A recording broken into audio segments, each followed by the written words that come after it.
You're listening to the Slow Ride Podcast.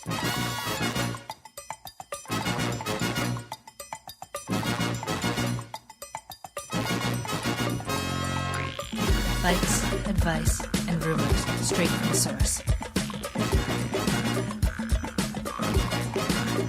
TheSlowRidePodcast.com and on Twitter at TheSlowRidePod.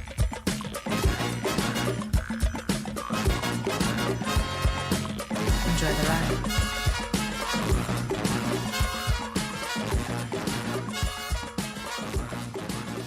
Hello and welcome to the 236th episode of the Slow Ride Podcast. I am Matt, freezing to death in Minneapolis, Minnesota. And this is Spencer, just sort of regular temperature in Boston, Massachusetts. Just regular? I thought everyone on the East Coast was complaining nonstop the last week about how it was probably like 12 degrees or something. Oh, I'm sorry. I'm still complaining, but I am a regular temperature. Okay, good. I'm okay right now. I'm inside, but I might not make it to the podcast next week, so I'm a little bummed that we don't have Tim this week. Tim is probably currently in Indiana, so say a little prayer for him. Mm-hmm. He's driving back home from Minnesota. He's up here playing hockey. So he's driving home right now, so he can't be with us this weekend. It is going to be one of those, Spencer, one of those weeks in Minneapolis where it is negative, double-digit negatives most of the week. It's one of those weeks that us Minnesotans like to tell everybody about nonstop, about how hardy we are. But I think it just means I'm an idiot because I'm going to go outside in it. I don't think it means I'm hardy. It just means I'm a moron. Yeah. But perfect. Probably a perfect week for fat biking, you know, because you can only go, 3-4 miles an hour? You can't really have any wind chill with that happening. That's probably true, yeah. And, you know, I mean, there's no such thing as bad weather, little guy, just bad clothing. So just remember that when you're out there in those negative 60 wind chills and all that. Just be like, I just wore the wrong coat. That's all. Mm-hmm. Well, Tim was in town, and I did see him briefly, and he looks like Tim still. But Tim being in town did remind me of the super secret Tim trick we've talked about on the podcast before. So it's not secret, which is when it's super, super cold, you slather your face in like Vaseline or oil or something. Mm-hmm. You know, any part of you that's exposed, you look like you fell in a vat of oil, and you actually stay pretty warm. And maybe one of the most important things I ever learned from Tim. I've known Tim 15, 16 years now, and it's still this thing that I learned from him one time, and he looked kind of silly when he did it. That is maybe it's the takeaway at the end of the day. I am not going to trust that. There's some I can't do it. There's some logic there. I get it. There's a lot of logic there. It probably works. I mean, whales do it, right? Seals do it. It all, you know, like it makes sense. I like the thought of whales being like, "Hey, can I borrow a little of your blubber?" And then they smear it on their nose, and then they stay warm. Yeah, exactly. That doesn't mean Spencer's going to do it. That's all I understand. It's silly. Well, hey, maybe we should talk about cyclocross.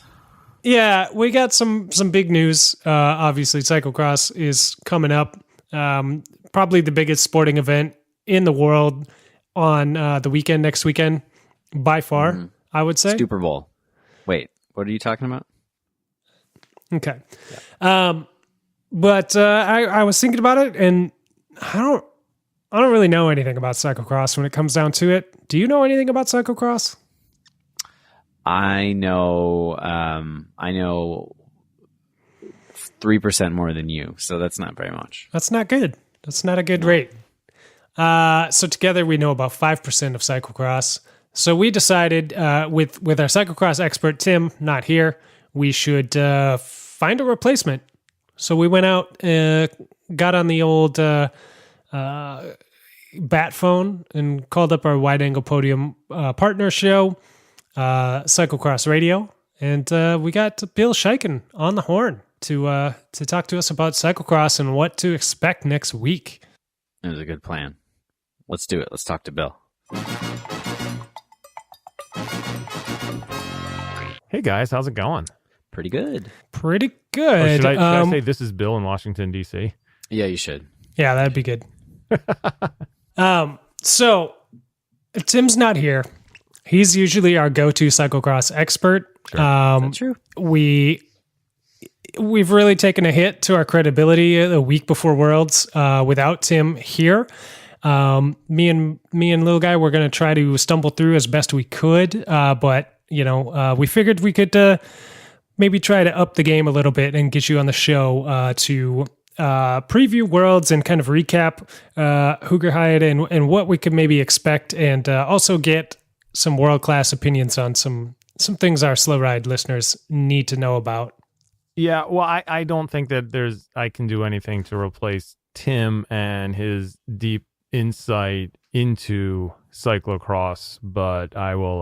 I'll try my best. We had a great race in Hoogerheide today, which I think really confirmed some things we knew about what may happen at the World Championship, and then threw some other wrenches into the works. So I think it sets up really well for next week. Yeah. So I had to work today, which is not a normal thing that I do. We record on Sundays, and so I missed watching the men's race completely. I watched the replay of the women's race, so I do know what happened there. What do I need to know about the men's race? Like, what is going to surprise me? Anything, start to finish, small, large, in between? Well, I think the biggest surprise is that Mathieu van der Poel, who is off doing some training camps, did not race in France and was just making his way back and racing in his dad's race, the Adrie van der Poel GP, which is the Hoogerheide World Cup, was not dominating for about half the race. Even maybe for more half than the that. race, though. That's the thing, is like the worst we can say about him is he didn't dominate until the last Silver two linings, laps. Matt. Silver linings. Yeah, I know. Okay. He looks human. But that is a cause for excitement going into Worlds, is it not? It is. Well, no, because it was a good race afterwards it was today. like, he said, well, I had been racing cyclocross, so it took me a couple, laps basically to get my sea legs. And then after that, I felt confident, and I'm pretty confident going into next week. That's pretty much my season too. So I do understand. Yeah. It was a good race, though. I mean, if nothing else, him doing training camps makes the racing more interesting, because for a moment, it seemed like he might even slip to the back of the podium even. Yeah, and here the for the men's side, the headline of this race was that the World Cup lead was on the line, and it really it came down to whoever was going to be in front between Wout van Aert and Toon Aerts, and Toon Aerts was the strongest rider all day until Van der Poel found his sea legs, if you will, and then just basically caught him from about a 10-second deficit, and then didn't really stop to wait. But Toon was able to come out on top of Wout and take home the overall for the World Cup. And what that meant is the happiest. Do you know who the happiest person at this World Cup was today? Sven Nys. No. Dang. I don't know. Who's another cyclocross racer? Quick. Toon Aerts. Toon Aerts was happy, but he was not as happy as Tim Merlier. Oh, yeah, that means that's Merlier true. makes the Because team, Tim for Merlier, Worlds. since before, they have like 9 potential spots or 8 potential spots. They have 6 for the regular team, and then they also have Wout van Aert, since he's the World Championship, which was 7, and then they also have this 8th spot for the World Cup winner, but that was also Wout van Aert, so he basically was hogging 2 of those spots. By him handing off one of those to Toon Aerts, it opened up another selection in their regular team, and that means that Tim Merlier made the team today. That's Do you think they so many people? They planned that out at all? Like, was there a back deal table, like, or backdoor deal going on? Like this, we're used to road cycling here, where races are bought and sold from the breakaway all the time. Does that Do you think that comes into play? I thought there may have been something going on, but here's something else I want you all to chew on when we look at the preparation for this race. If you looked at what Telenet Fideo was doing in the week leading up to it, they were doing what cyclocross racers were doing. They were doing a couple road workouts, and they were also doing their normal like forest workouts. They were training like cyclocross racers. If you go onto Strava for this past week, here's a couple rides I want to share with you from January 24th. 104 miles and 9,404 feet of climbing in 5 hours and 29 minutes. That would be Wout van Aert. The day before that, 66.18 miles, 5,148 feet of climbing. This is all, I think, happening in Spain. The 2 days before that, because he actually did go running one of those days. The day before that, 92.59 miles and 7,000 feet of climbing. Doesn't really sound like a cyclocross racer training. Yeah, no. I thought you were going to say Alejandro Valverde, but you said Wout van Aert. I did go and compare those numbers to what Nicky Terpstra was doing because I thought that'd be a good comparison, and they're pretty similar, except this past week, Terpstra was riding his mountain bike and doing like 20-mile rides. Huh. What do we take from that little guy? Vet. He's the seasoned vet. He knows. He's also on a French team, so the results don't need to come anymore, right? That's probably true. What does it say for his Umloop form, though, little guy? For Terpstra's? I don't even know if his team's invited, are they? What does it say for his team's Umloop invite chances? Yeah, I have no idea. I don't think he'll win anything ever again, truthfully. But that's the curse of being pretty good at quick step. Terpstra's ride for today was 24.88 miles, and it was on the trainer watching Hoogerheide.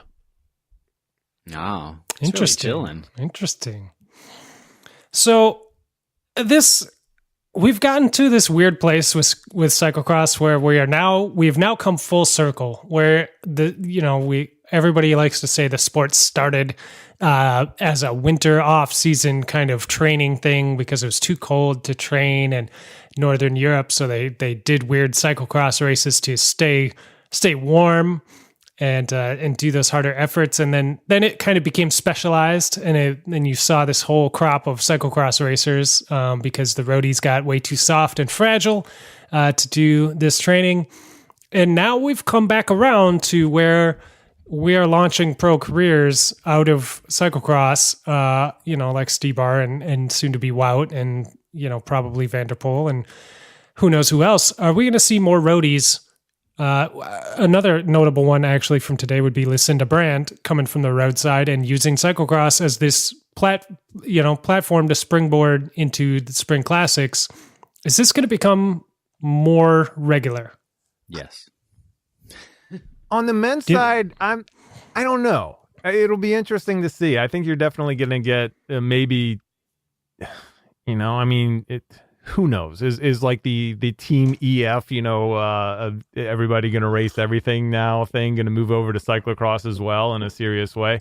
It might. I mean, I think you got guys like Pidcock too, who the reason that he left Telenet Fidea and started his own team was so that he could, have both a cyclocross and a road career. So I think that's definitely there. We've always looked at the men not doing it as much because they didn't have the financial incentive that the women did because they're not making as much on any of these disciplines, so they all do as much as they can, and and you have you've had these triple threats in the past like Pauline Ferrand-Prévot and Yolanda Neff this year, and then Lucinda Brand is just she kind of sent a message today, and you look at the world's course compared to the Hoogerheide course, and it's going to be similar conditions. It's a lot of up and downs, it's a lot of running, it's a lot of scary off cambers. So I think she's looking pretty good come next week. Yeah, it's hard to choose between all of the Dutch women right now for who is the favorite for Worlds. Yeah, and it's even you can't even go back to the last time that they raced in Denmark on this track at the end of 2017. There you had Sanne Kant winning, but she's beating Helen Wyman, and it's just a whole nother list of characters there. No Lucinda Brand, no Marianne Vos. The one person who did really well in there and also is looking good today that I think may be a dark horse to consider would be Katie Keough. She ended up on the podium in Denmark in 2017, and after today's race was saying, hey, I was racing aggressively, I was going after, I was taking chances that I don't think I was taking in the past. So I think she's definitely, I think between her and Compton, we have some good opportunities on the US side. Yeah, absolutely. Yeah, I agree. Little guy, did you caught both the races today, I assume? I only caught highlights of the women's. I had to sleep in. It was well, you're a new dad, so I understand that. I'll give you a pass. 2 years, man. 2 years. You're a brand new dad. It's all new to you. Scheduling is tough. I get it. Yes. Crazy.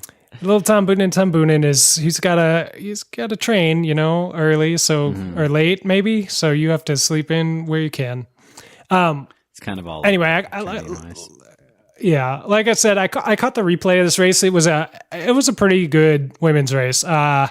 It could have gone a lot of different directions, pretty much all the way up until the last lap. And even then, it would have only been an ill-timed mechanical or fall. Could have still changed things. Compton looking very, very good, like you just said, Bill. Katie Keough right up there, 6th place. All of the usual suspects. Riding pretty well. I don't think there's anybody you could say really didn't come through at all. Maybe Anne-Marie Verst had a worse day than you might have expected. Maybe a few people like 5-10 spots back from where they were, but it's hard to say the week before Worlds who's trying to conserve a little bit and stuff like that. Yeah. I think Sanne Khan is still that wild card. You just don't know. She is.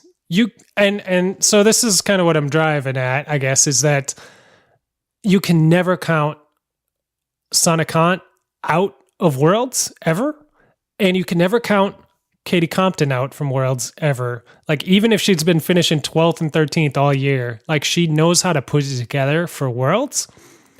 And one thing I noticed during the feed, Ant McCrossan, who's the commentator, mentioned he was, kind of excited about Katie Keough and Katie Compton both being up there, and noting that USAC changed the date of nationals to December, and that makes it easier for our elite racers to hang out over in Europe and not have to fly back and forth a couple extra times, and allows them to train a little better.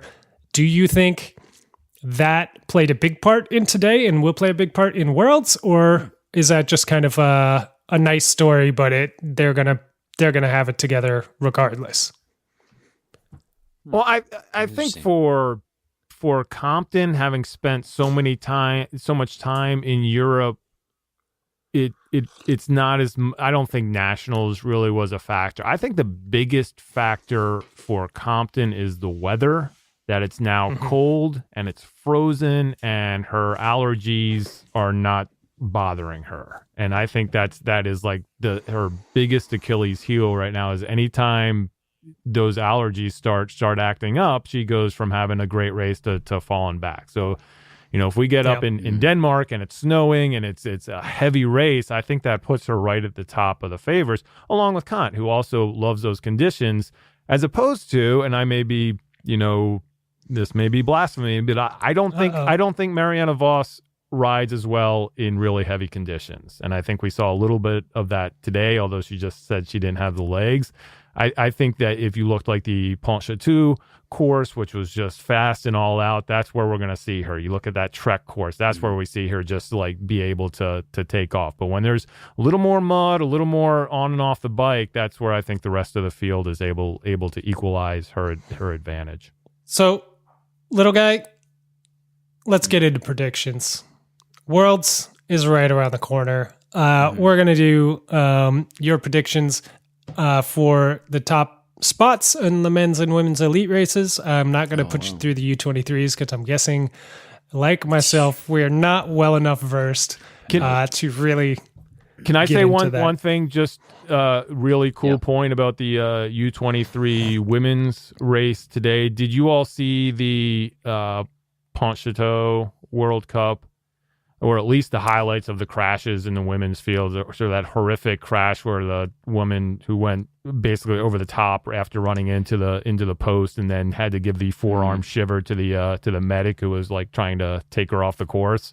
Yep. That was Yara. I saw that. Yeah, so that's Yara Castelline. She ended up winning today, the U23 race. Oh. So, and she's one that's not always on the tip of people's tongues when it comes to being at the top of the field for the U23 women. You know, she was, when she crashed in the French World Cup, she was in the top 6, and then coming in here, you know, being the top U23 ahead of Clara Hansinger, which is awesome. But that's definitely one of these younger names that maybe not everybody. That's a hot tip for you as far as the U23 women. Well, we like the rumors. Yeah. One other thing, one amazing thing about the women's race today in Hoogerheide that I can't believe I didn't touch on until now.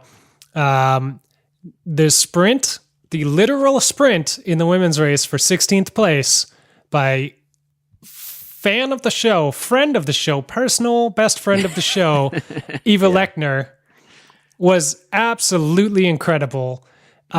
She, at some point in the last quarter of a lap, broke her chain. Oh, that's right. That's right. And literally sprinted on foot with her bike across the line to maintain 16th place, where she had been riding for the last couple laps. Huge dedication to the 16th place and the Slow Ride podcast. True professional. Eva, you know, if you're listening, good job.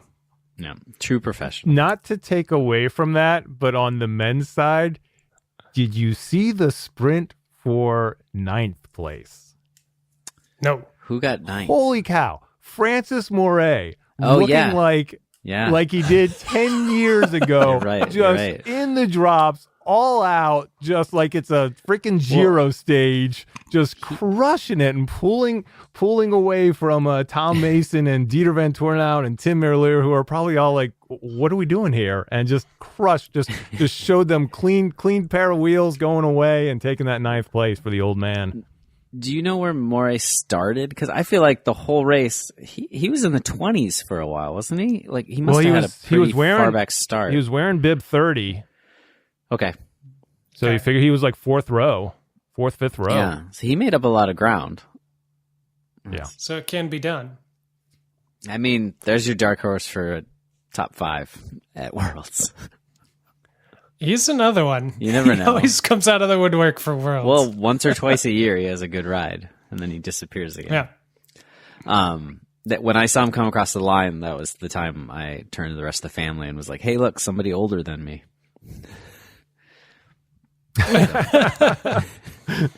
Which I'm not actually even sure of. I should probably double check that. We might be the same age, but it's probably not. Close enough. He's racing age 39. Yes, older than me. Nice. Excellent. All right, little guy. Okay, well, I got a prediction, but I got to ask Bill a question first. Bill, where was Michael Van Toornout today? What happened? Is he around? Was he not in the race? Food poisoning. Food poisoning. Okay. Yeah. Food poisoning. So that changes my predictions for next week. He's losing a little weight for Worlds. This is a classic roadie move. If there's one rider in the cross seat and he can't afford to lose any weight, he is. I'm already surprised when he's hanging on the wheel of Wout. It's like, how is that possible? Right. He weighs a fourth of his weight because Wout's so heavy. I'm gonna say Van der Poel wins. Toon gets second. Okay. Wout gets third. It's going to be just like today. And then Van Toornout will get 4th or 5th or something. Interesting. I would have put Van Toornout higher up, but if he just spent the weekend having food poisoning, I'm going to assume he's going to be a little underpowered next week. Okay. So, little guy, I'm going to put you further on the spot. How how does that podium play out? Like, what is the race? How does it develop? Is this everybody riding solo? Is there a group sprint? Like, what happens? It's. I think it's going to be standard. I think Vanderpool's got it together this year. He's gonna do a standard Vanderpool. He's gonna go off the front about 3/4 of the way through the first lap, and that's it. And we'll get a little battle for second, and Wout will look a little overgeared the whole race, and a little like he's not quite. He just doesn't quite have the top end, and he'll lose Toon's wheel, and then you'll pan back 4 minutes to see like Van der Haar and the rest of the Telenet team all riding together. Okay. All right. So I'll give you my prediction, and then we will go to our expert to see which prediction is more believable. Okay. Oh, I like that. All right. So I am going to go with the podium of Wout van Aert in first. Craziness. Toon Aerts in second. Oh, whoa. And Van der Poel in third, looking dejected. I think the race will play out very similarly to what Little Guy said. Van der Poel will go off the front probably in the first quarter of a lap. He's actually going to be really, really confident, and the sensations are going to be very good. And he's just going to go hog wild out there. It's going to be a little bit embarrassing for everyone, but he is going to send it just a little too hard on one of the corners or hills or downhills or something in classic 2017 Van der Poel style, and just take himself kind of out of the lead. It's possible. And he's not going to lose a ton of time, but he'll lose like 30 seconds. And that'll give Toon and Wout enough time to get past and get an insurmountable gap. Van der Poel will ride back from like 13th place all the way up to third, but he won't make it. And Wout will dispatch Toon in the last half lap to take the victory yet again. All right. It's possible. So I like this. So I'm not going to actually give my own predictions because people can go and hear that on Cyclocross Radio, which will be coming out probably a day after this drops. But before I decide on whose predictions are closer to reality, Spencer, I need to know. Now, you know that Niels Albert is no longer associated with Wout. Wout's lone wolf. He's out on his own.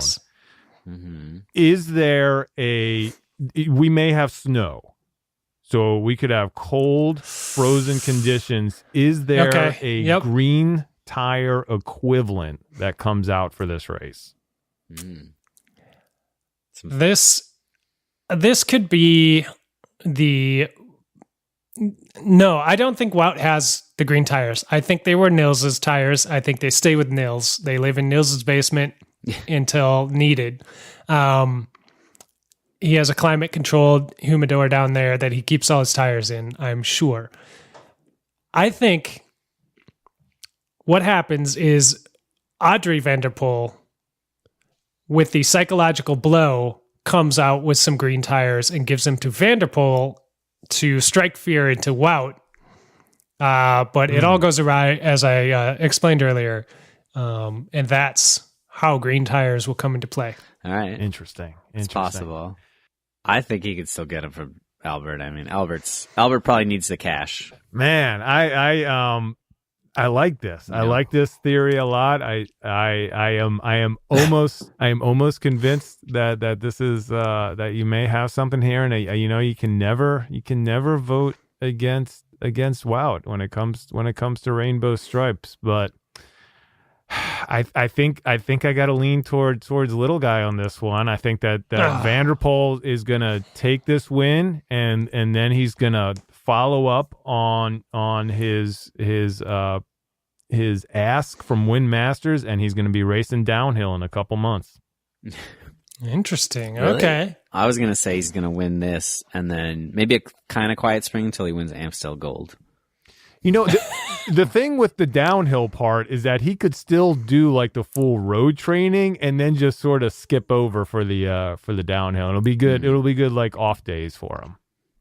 He's not even human. There's no way. All right. Big question. This one you can answer, Bill. Who is our prediction for 16th place at Worlds in the men's elite race? Men's elite, 16th place.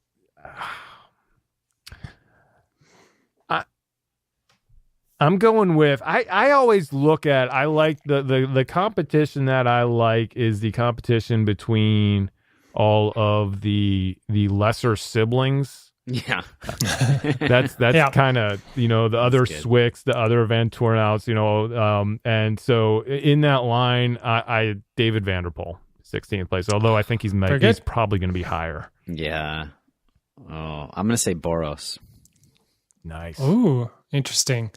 I am going to take a fall from grace. Something will happen. Flat tire mechanical. I don't know, but I'm going to go with a dark horse for 16th place. Lars van der Haar, all the way down in 16th place. Yeah. Bunny hopping mishap. Bunny hopping mishap could be. Maybe some stairs. All right. Well, let's move on to the.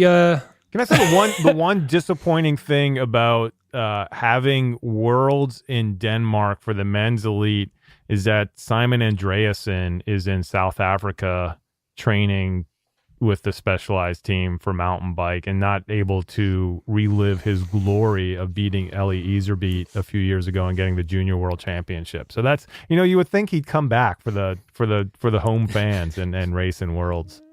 Sure, yeah, just to rub it in. Yeah, I don't think he's raced on a cyclocross bike since winning that world championship, but Yeah. That's just mean, All right. Let's move on to the women's elite race. Little guy, do you have a podium prediction and race play out scenario dreamed up for the women's race? I think Voss and Brand are going to get away together halfway through the race. Okay. And duke it out. I think Brand will come out on top. And I think you'll kind of have a scrum for that third podium spot. And I want to say Katie Compton, but I think Sané will do it because I think it'll be a heavy enough race. She'll sit on the wheel longer and then spring the attack at the last minute. All right. So the podium you're saying is Brand, Compton? No, Brand, Voss, and then right. Sané. Sorry. Yep. Okay. That's pretty good. Okay. Here's my podium. Sané Kant as the winner. Katie Compton second place. You're really in the vintage feel tonight. Oh, wait. It gets better. Okay. Carolyn Mani in third place. Oh, wow.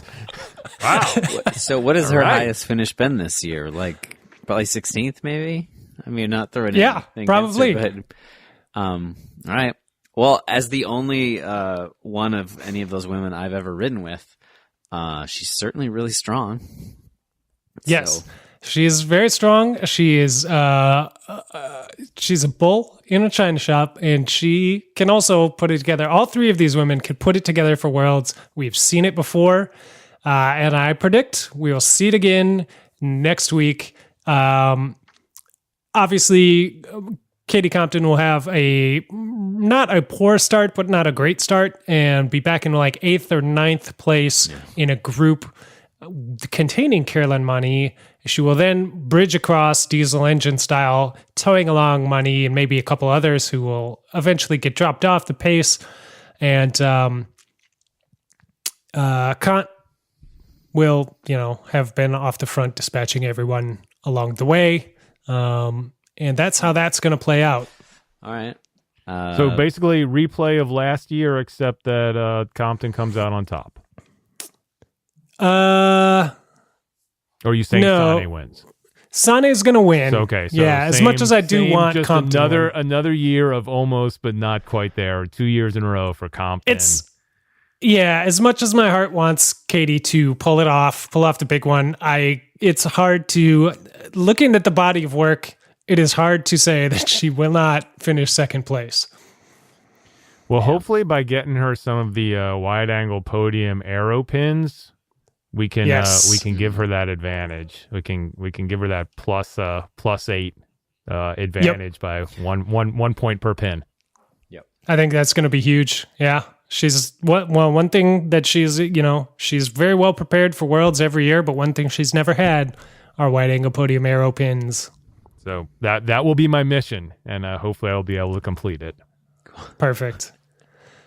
All right. So we need a judgment on these two podium predictions. Wait, was Kant winning both?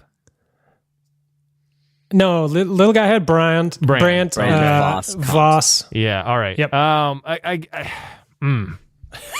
It's I'm right the again, same Bill. thing, like you all have really, like, Matt has gone with the picks that have some actual, like, merit arguments that he can make behind that for the how the season has gone, and you've kind of gone with hey, what has happened in the past, and despite the arguments has turned around and happened, like Wout winning again, Sani Kant, where she doesn't look like she's ever going to win a world championship, comes through and wins. So man, it's Is it a Dutch sweep? I'm going with Spencer on this one. I'm going with Spencer. I think Lucinda Brand. I think she's really, really got a great chance of pulling it off. But somehow Sani's gonna do it. Really? Oh, all right. Excellent. But that's not my prediction. Great. My prediction your will hearts. happen on Cyclocross Radio. Yeah, you might think All something right. totally different. I'm gonna have to tune in for that to see who was actually closer to the mark, because now I'm really curious. So before I go, I wanted to ask you all if you so Klaus Van Tornout was one of our favorites for years and So tall. retired last season, but has not given up the bike. I'm curious if either of you saw what he was doing while all of his former colleagues were racing Hoogerheide. No. I don't know. He was racing. I don't know if it was a fat bike, but it was. They were still big. They were still big. He was doing a beach race on his mountain bike today in the cold, beach race. like full-on winter beach race. Those are the best. Those are so weird. Not sure where he finished, but looked like he was having fun doing it. Well, that's good. He didn't look like he was having fun the last couple of years of his cyclocross career, so I'm glad he's enjoying his time on the bike. He looked kind of demoralized. Cool. Those beach race thing we really need to look into. I mean, we've talked about it a little bit, but it looks like actually a lot of fun. And just it looks so cool. I don't know where a beach is anywhere near me that's long enough to have an awesome race on it, but it looks incredible. It looks so fun. Mm-hmm. This one was in Doenbergen. If you ever make it out there. I'm going to put it on my... spring. That's when I go there. I'll put it on my agenda. Awesome. Cool. Well, thanks, Bill. I think you've given us a lot to think about here, and we're probably going to reconsider a lot of the choices we've made here tonight based on your feedback. Bill, we appreciate you being on the show. As always, if anybody has not checked out Cyclocross Radio or Cyclocross Television, head on over to wideanglepodium.com and do so right away. You are missing out. Yeah. And I look forward to tuning in later in the week and hearing you echo my predictions from today. It may happen. Thanks, guys. Appreciate it. Yeah, thanks. All right. Talk to you later. Bye. All right, that was good talking to Bill. Now on to the Michael Matthews segment of the podcast. Oh, actually, where we talk about training camps. He's probably in San Juan. I gotta bust in here one quick second, little guy. Before we get to the big Bling Matthews news, we've got to go to a preem lap. All right, next one.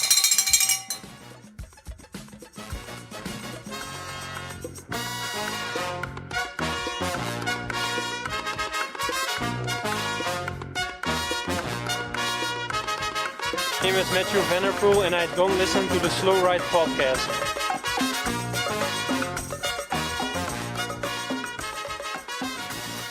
All right, well, who are we doing this preem lap for this weekend before we can get back to Michael Matthews news? All right. The preem lap this week presented by Michael Matthews, blingmatthews.com, I'm sorry, is presented by longtime Wide Angle Podium supporter and partner, Grimpeur Brothers Coffee.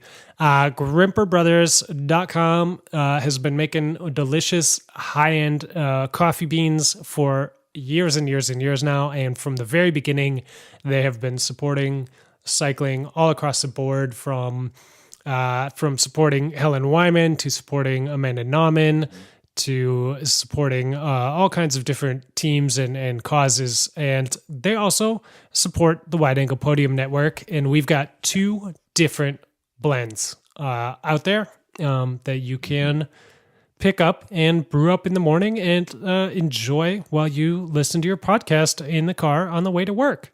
It is a way to calm yourself and also make yourself more agitated at the same time, which is, Yeah. Not a 1-2 punch. Yeah, not a lot of people can offer that. So you can head to wideanglepodium.com/coffee, and that'll take you over to Grimpeur Brothers site to both the blends. We have the full Schleck, which was our original light roast, and we've got Hello Cyclocross Friends, which is an espresso blend that is super delicious. That's been what I've been working on for the last 4 or 5 days now. Makes sense. It's the season. Yeah, it is very tasty. I am not usually a fan of darker roasts and espressos, but I do really like this one. And, I've been making it in the old French press, and it's awesome. So it's good. Good way to get yourself prepped for Worlds next weekend. I know. I got to wake up early, and then, I missed it this morning at Hoogerheide, but next week is the big show. I got to be on top of it. I got to have those beans ready to go in the morning, and be ready to live tweet storm, Instagram, Snapchat, the whole thing, all at once. All my live instantaneous reactions, and I can't do that without a full glass of the full Schleck or Hello Cyclocross Friends. Good plan. I don't know if anybody can. So everybody should probably make sure they get their coffee game in order before next weekend. Right. And, of course, as you just heard from Bill from Cyclocross Radio and Cyclocross Television, he is part of the Wide Angle Podium Network, which is what we are part of. It is a family of shows. It is really the only place on the internet that you can find top tier, high quality, independent cycling media or entertainment. We are, it's not your daily news site or anything like that, but it is where you go when you're really a cycling fan. It is chock full of great content, like Bike Shop CX, where they'll tell you how to fix your bike. They got a whole show about stems this week, little guy. Stems. Nice. How much do you have to say about stems? I don't think I have a whole episode, so they're obviously smarter than me. Yeah, obviously. And we've also got the Gravel Lot. They're interviewing all kinds of people in and out of the cycling scene. They've got a big show dropping this week as well. I know that they're super excited about. They've done shows with Bill. If you enjoyed our conversation with him, you can check out more over on the Gravel Lot. We've also got the Consummate Athlete and all kinds of other shows. So head over to wideanglepodium.com to check that stuff out. And if you feel like becoming a member, that would be amazing because you would help support this show and all the other ones. Definitely. Cool. All right. All right. Let's get back to the show and see if we got any email.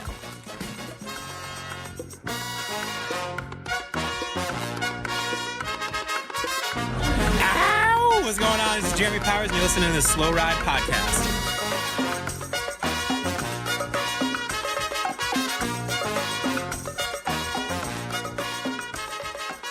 Let's see. We got a couple emails this week. We got a few I think we should probably save until Timmy comes back. They're more Tim specific, but we got one I think we should get to this week. Okay. JB over at the Alma GP sent us an email just titled four-door Porsche equivalent? Question mark. It says, hey all, on the last episode, Little Guy dutifully noted that some of the nicest Colnagos ever raced were clad with Dura-Ace 9-speed goodness, including those of both teams Rabobank and Mappe. That had me wondering, what's the bike equivalent of the four-door Porsche? Would a late 90s Colnago equipped with first-generation SRAM Force qualify as a four-door? That's terrible. Or would it be more like an eBay Moto Bacon equipped with Super Record and for Super Real Alto? Ooh, it's hard to say. Rims. Possibly a Bianchi Elos set up with micro shift and a black clincher wheel set? That's brutal. That is brutal. It's from JB, and he also says, P.S. We'd love for you all to join us at the first annual Alma Glen Gravel Ramble Gravel Tour on June 8th, which I do not know anything about yet. I'll have to look into that. The Alma guys always throw good events. And it's a sandy part of the world, so it's probably some good gravel. Yeah, you've probably got the most best chance of getting over to Michigan for that. So maybe we'll leave that one up to you to report on if you could pull it together. Maybe that's a good one there for Tom Boonen to make his racing debut. That would be sweet. I would like to do a gravel ride with him in the little seat. This is an important question. Yeah, this is a big one, and I kind of have my ideas, but I'm curious what you think. It's hard after he mentioned the Moto Bacon with the Super Record. Mm-hmm. It's really hard for me to get beyond that image in my mind because I do see, especially there used to be those Thai. Oh yeah, Moto Bacons, like even like like separate. It was the mountain bikes, but we'd go to like local mountain bike races, and people would have those Thai Moto Bacons. And, have some nice XTR or something on it. But it still was like a questionable eBay Moto Bacon. And you're like, who made this? Which like questionable Chinese factory did this come out of? Right. But also it was a sweet Thai bike and it was cool. So it does feel a little like a four-door Porsche. Yeah. So I think I'm going to have, you might disagree with me here, little guy. And I don't want to offend you, but you insult one of my bikes. No, not one of your bikes, but maybe your Porsche sensibilities. But what I want to say is I feel like this is hard to say. Are we going to litigate front engine, rear engine or something? This is going to go on for the rest of the time. I feel like we're not giving the four-door Porsche enough respect. Are we talking about which ones here? Because are we just here's the thing. Hear me out. Hear me out. It's still a Porsche. Yeah, kind of, sort of, but like it's part. I mean, this it's this ugly. Is an argument that could like take up an entire podcast and make us lose all of our cycling listeners. But it's part of the larger Volkswagen Audi group, which means it's just an Audi. Sure, but it's still a Porsche. Kind of, maybe, but it's still really nice. It may not be the Porsche you want, but it's going to outdrive 98% of what's out on the road. Yeah. And I don't like them. They're not for me. This is why I think the four-door Porsche of bikes is going to be, and this also pains me to say, it's going to be a Willier equipped with Campagnolo and Ursus wheels, something weird that you don't like, which is basically the bike that Pipo Passato has been riding for the last several years. He's been driving a four-door Porsche in the Peloton. Mm-hmm. I could see that. I guess I would think the Wheeler immediately, to me, that's a Maserati. Also, I would also accept that. That's, yeah. I'm sure that's very luxurious and fast and all that, but also, I don't know, just it doesn't feel right. Like a real Maserati should break down at least once a day. Sure. And so, if your Maserati doesn't break down, you're not actually driving a Maserati. You're just driving. I don't know who owns a Maserati. As long as we can as long as we can all agree that a Cannondale equipped with SRAM ETAP is the Tesla of the Peloton, I think we will be fine. Yeah, pretty much is a Tesla of the Peloton. All right. That's cool. Yeah. So, speaking of bikes, little guy, I am going to shoot you over a link here because it is time. We have not done this in quite some time. It is time for an eBay Watch corner. What's on your eBay watch list? Because I've got something that's been on my eBay watch list, and I just can't shake it. All right. I just sent this over to you. You just sent it over to me. Oh man, my ability to navigate Skype is being questioned on air. Very, very. Okay. While you figure out your technical difficulties, I'm going to explain what you're looking at here to the audience. Yeah, you explain while I try to digest this. Yeah, there's a lot going on. So what I've been watching intently is an independent fabrications mountain bike that is 26-inch wheels. It is cantilever brakes. It is incredible. It is incredible. I'll give you that. Wow. Now, I have in my possession already, one of my fleet is an independent fabrications mountain bike made for 26-inch wheels. Mine has disc brakes, and I've put 27.5-inch wheels in it, and it works fine. This bike, on the other hand, is cantilever brake, a little older, but it's got a glorious kind of salmon and neon green paint job. It is decked out with purple anodized bits and pieces everywhere, including the Cook Brothers cranks and some incredible tri-spoke wheels. Little guy. Reactions. Tri-spokes, man. So the problem is I don't like tri-spokes. I hate looking at them. So my first thought was horror, but as I look closer, yeah, it's great. I love it. Yeah, and the wheels are the easiest thing to change. Yeah, no, that's true. So the catch with this listing on eBay, which really gets me, really kind of irks me. I'm blowing this up right now on our podcast, so this guy is right, dude. Is probably going to sell this bike. Well, this is it. Is you picture a complete bike, but you're only selling the frame. Are you serious? Yeah. That's lame. I hate when people do that.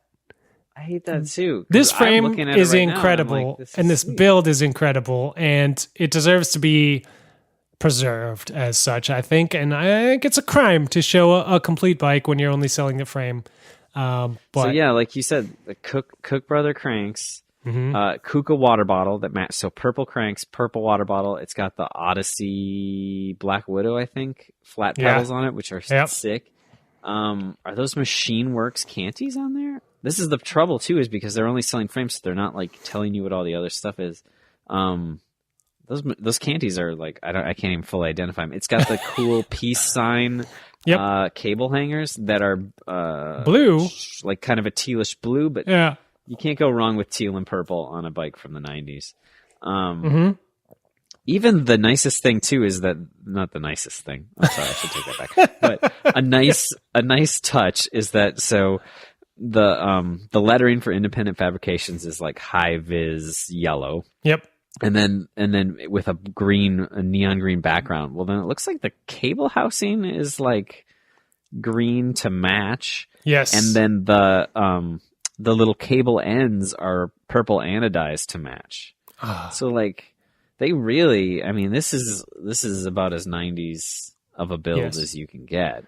The attention to detail is incredible. I understand why he wanted to post pictures of the complete bike. I get it. But it's kind of a criminal crime to do this. Yo, no, it totally is. Because I want the whole bike. Yeah, because so when you, I thought it was full bike, and I was kind of wondering why you hadn't pulled the trigger. Because at that price, I would have, absolutely would have. It's at a buy it now, $499, $499. Somebody in Columbus, Ohio, has an incredible bike, and they should not be selling this bike. They should be riding it every day. With different wheels. But that's going to wrap up my eBay corner. What's on your eBay watch list corner for the week? I just had to get this one out I've been keeping Well, it secret for far too long. For kind of no reason lately, I've been doing a lot of eBay searches just for 531 Reynolds tubing, which brings up a lot of nice vintage road bikes, which is kind of what I haven't been pulling the trigger on it, but the prices are good, and I know because nobody wants an older road bike anymore because the fixie craze has died down enough, and everybody wants to run bigger tires now. So nobody wants a bike that you can only maybe fit 28s on. But part of me is really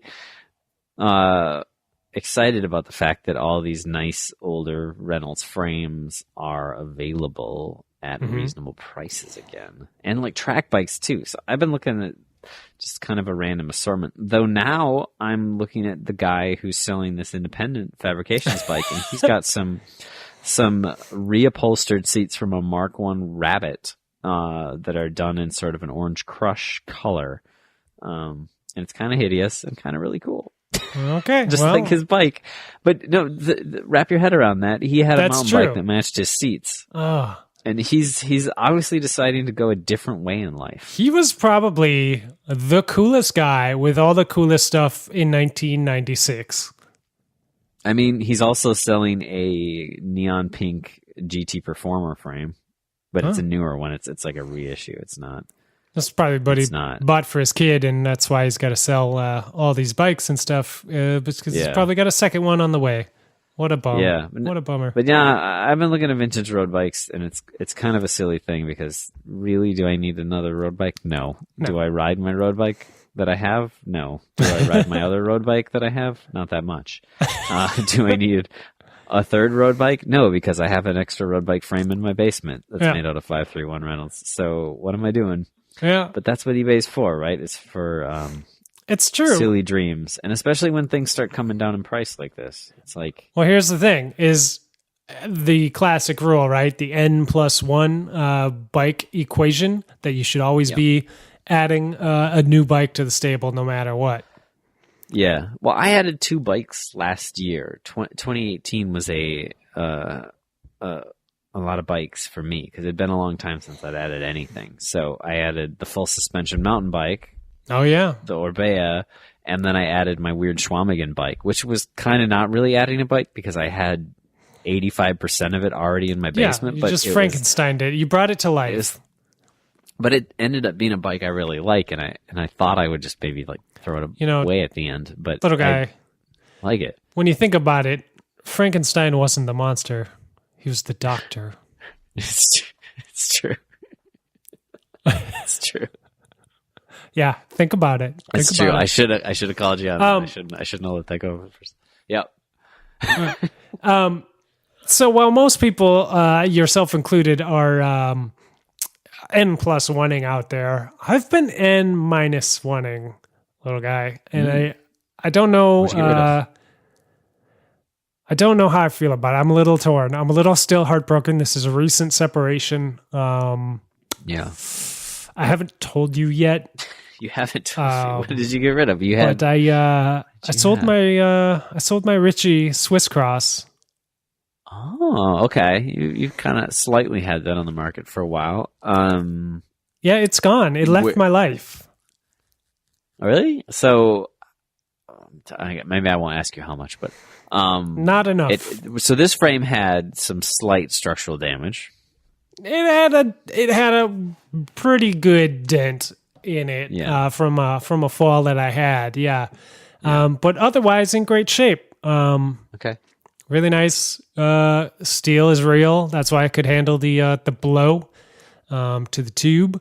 Ultegra 10-speed, pretty well used, but still completely working and rideable. Decent condition. So you sold it complete. You didn't keep the group to go on some other thing. Didn't you have a 7 frame kicking around for a while? No. I did have a 7 frame kicking around. I also kicked that out the door a while ago, though. Oh, wow. Never even built that one up. No, okay. I thought you were going to take the stuff from the Ritchie and move it to the 7, but wow, neither. So now you're down to 1 cross bike? Just the 1 cog? That's free to ride all the time, though, right? I currently just have the one cog, which is also up on the chopping block. Wow. But I'm putting all my eggs in the squid basket. I've got to get that bike built up for the springtime. So I've got that one coming. So there are some replacements, but I'm a little heartbroken. It's tough to sell a bike, little guy. Like, it's not, I mean, it's hard to like list things and go through the process and haggle and whatever and get it sold and then box it up and ship it, whatever. But it's also just emotionally hard to separate yourself from a bike that has given you so many good times. I 100% agree. I still think of some of my old bikes sometimes. Yeah? You have some regrets? No. I mean, no. Well, yeah, I do. I guess I regret that I sold that Concorde frame that I had. Because I didn't get that much for it at the time. That was a great bike. It was kind of dinged up, but it was actually I should have kept it. I don't know what I was going to do with it, but as I've become more into older road bikes again, and like cycled around in my bike, what I want for bikes, that's one that I'm like, oh man, I should have kept it. Whereas I had Dave Moulton, but it didn't really fit me, so it made sense that I sold that, even though that was definitely the nicest thing I've ever owned. And I had Racine, which was the wackiest thing I'd ever owned, the Ghibli. But also I never rode it, and it was also maybe size-wise not quite right for me. And so those ones kind of hurt, but like they made sense. But the Concorde, man. Yeah. I'm just, the Ritchie was a great bike. It rode really well. I had a lot of good times on that bike. I've crashed that bike in front of you, causing you to crash. Yep. That's what brought you guys together, you and the bike. Yeah, that was one of our first bonding moments. So, a lot of good memories. Sending that one out the door. It went to a friend of the show, Arch, in Brooklyn, New York, where you might see it around with my Swift Cycles team edition or rider name badge still on the top tube there. So nice, very cool. Yep. Well, it's a nice bike. Even if that dent becomes more dented, it's fixable because steel is real. Yeah. Yeah, I don't think it will. I think I've been riding it around since I dented it for about a year now, but I think it'll be fine. But I'm wishing it well in its next life. I passed it along for a song, because of that, and because sometimes you just need to tear the Band-Aid off and get it gone. I might not have done it otherwise. So I know how that goes. We have a gunner here that we've been trying to sell for a while at the homestead, and just not willing to go too much lower on the price, but it means it's just not selling, Yeah. So. Yeah. All right. Well, little guy, I think we've wrapped up our emails. We've hit the Cyclocross hot button with Bill, and I think we covered everything else we need to cover, unless there's something I'm forgetting. No, I think that's all. I think we just need to hold our breath until next weekend and Worlds, and it'll be good. I'm excited, and I'm excited to get back with you and Timmy and break it down. We obviously don't have Tim's predictions, but we know that you or me were probably more right than he will be. So, well, we do know we know Tim would pick anybody but Wout. So that's true. So we just want to say thanks for listening to the Slow Ride Podcast. You can email us at theslowridepodcast@gmail.com if you have any questions or comments about the show. You can check us out over at wideanglepodium.com. You can also find Bill's show over at wideanglepodium.com.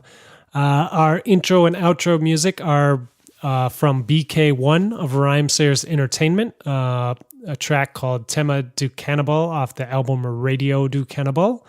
And with that, I've been Spencer in Boston, Massachusetts. I am still Matt in Minneapolis. And we would like to remind you to always wave at all your fellow cyclists that you see out on the road. Especially when it's this cold out. Just a little nod of, hey, we're both idiots. The Slow Ride Podcast, Bikes, advice, and rumors straight from the source. TheSlowRidePodcast.com and on Twitter at TheSlowRidePod.